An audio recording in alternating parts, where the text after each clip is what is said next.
लगा मैया मैंने चोरी करना नहीं सिखाया। मनसुखा तो इतना कहकर के भाग गया। यशोदा नाराज हो गई, कन्हैया को उखल से बांध लिया। आज बदेरो श्याम भोजन भी नहीं दूंगी, माखन भी नहीं दूंगी। परेशान हो गई हैं गोपियां, शिकायत लेके आती हैं तुम्हारी। बांध दिया। लेकिन सुखदेव कहते हैं सुनो महाराज परीक्षित, यशोदा का थोड़ा ध्यान दर दर हो गया और कन्हैया ने देखा कि मैया का ध्यान तो है नहीं हमारी तरफ, तो कन्हैया ने उस उखल को लुढ़काने लगे। और जब उखल को लुढ़काया, यमला अर्जुन नाम के दो वृक्ष थे, उनमें उखली को फंसाया। जो वृक्ष विशाल काय टूट गए, उनसे दो पुरुष प्रकट हुए। कौन थे ये दोनों? ये पूर्व जन्म में कुबेर के लड़का नल कुवल मणिग्रीव इनका नाम था, शंकर जी के वरदानी थे। लेकिन परीक्षित महाराज ने सवाल किया है सुखदेव से, ये वृक्ष क्यों बन गए थे दोनों? तो जवाब दिया ये दोनों कुबेर के लड़का थे, तब इनका नाम था नल कुवल मणिग्रीव, शंकर जी के मर्दानी। इन्होंने एक दिन शराब पी, शराब।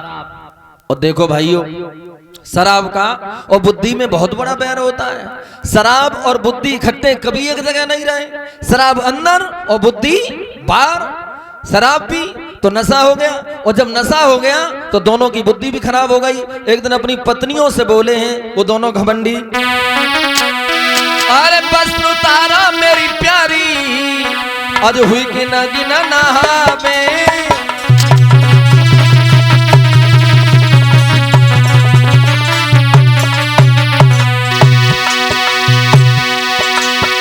अरे वस्त्र उतारा मेरी प्यारी, आज हुई कि न गिना नहावे। हम हैं दुनिया के राजा री, कोई कोई पुरो बतावे।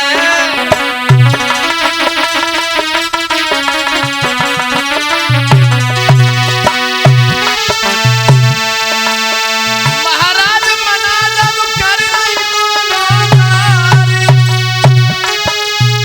अपने हाथन से देहन देवी ने बस उतार।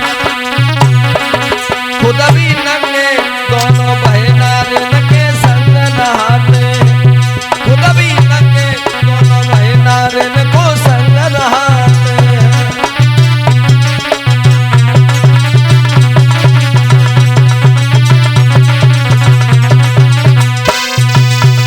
दोनों ने शराब पी, स्त्रियों को जबरदस्ती नग्न किया, सरोवर में स्नान करने लगे। उधर से देवर्षि नारद चले हैं और देखा है कि स्त्रियों ने तो भाग करके अपने वस्त्र पहन लिए, लेकिन वे दोनों घमंडी शराब के नशे में वहीं खड़े रहे। नारद को क्रोध आ गया, मूर्खों, तुमने एक ऋषि की अवज्ञा की है। हम तुम्हें ये श्राप देते हैं कि तुम्हें कपड़ा पहनने की जरूरत ही नहीं पड़ेगी, तुम खुद वृक्ष हो जाओगे। और जब श्राप दिया तो दोनों का नशा भाग गया, और जब नशा दूर हुआ दोनों रोने लगे, प्रभु जब हम वृक्ष बन जाएंगे तब हमारा उद्धार कैसे होगा? तो ऋषि को फिर दया आ गई, नारद जी को जवाब दिया तुम वृक्ष बनोगे, लेकिन उद्धार जब तुम्हारा होगा, जब भगवान यादवेन सरकार योगी राज श्री कृष्ण का अवतार होगा, उस समय तुम्हारे उनके द्वारा तुम्हारा उद्धार होगा। यही थे दोनों। अब यशोदा ने देखा न कहीं से आंधी आई न कहीं से तूफान आया, लेकिन इतने बड़े बड़े वृक्ष कैसे टूट गए? तो सोचने लगे अब ये जगह रहने के लिए खतरा है, इस जगह को छोड़ दो। और जब तुलसी का वन था जिसे बाद में वृंदावन का नाम दिया गया, बड़े सुंदर से वृक्ष बना महल बना करके और वहीं रहने लगे। और जब रहने लगे तो यशोदा कहने लगी सुनो श्याम, भैया बलराम और तुम कभी भूल करके भी एक जगह मत जाना। कौन सी जगह मत जाना? तो जवाब दिया है श्याम, हर जगह जाना लेकिन एक जगह नहीं जाना।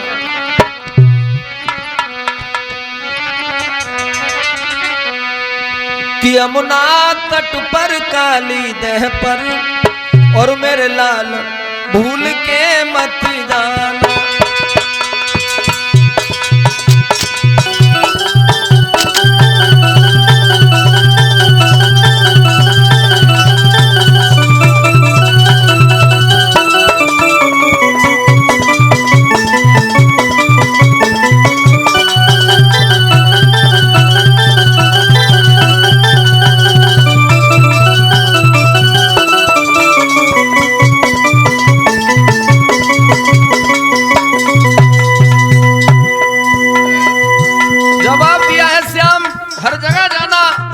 भूल करके काली देह पर नहीं आना।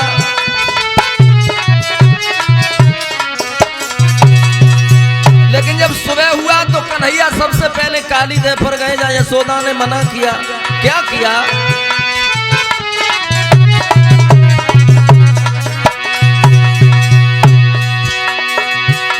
त्रैविधि बहती है बन प्यार और खग वृंद सुरीले गाते हैं, मुरली धर धर के अधरों पर मुरली की तान सुनाते हैं।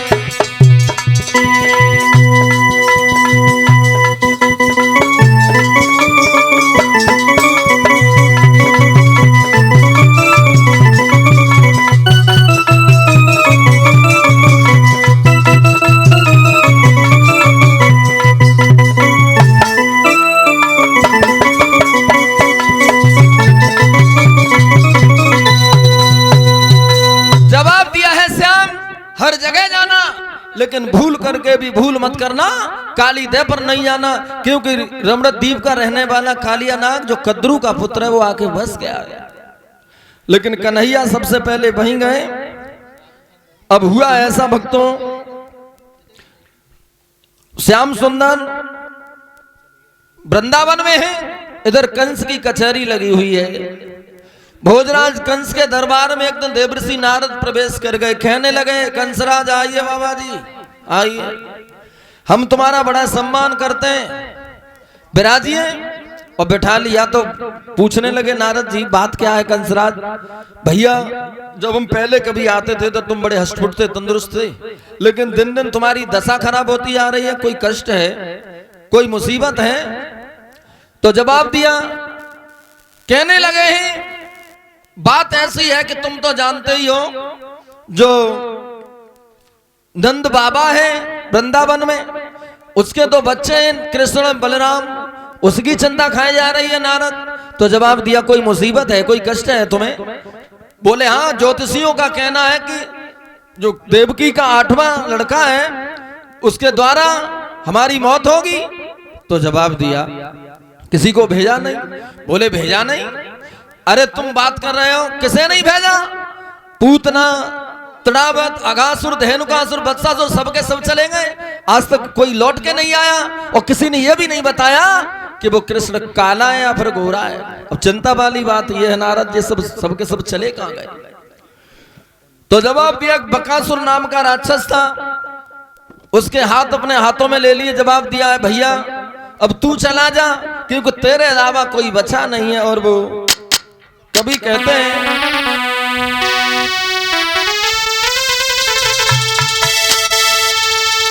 बोले भैया दिन बदल गया और अब रहा न कोई चारा है, इस जीवन को, इन प्राणों को तेरा ही सिर घुसारा है।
अब हुआ ऐसा, मायावी शक्ति से बकासुर था, बगुला बन के गया, लेकिन कन्हैया ने खेल ही खेल में उसे पहचान लिया।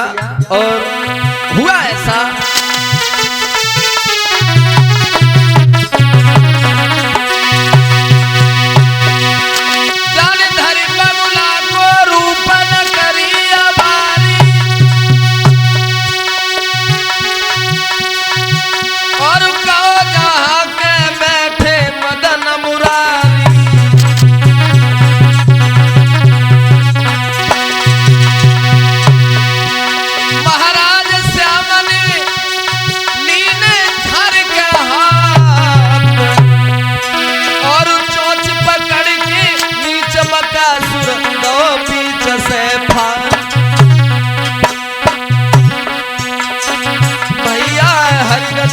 अपरंपार कंस दिल बड़ो तुखारी है।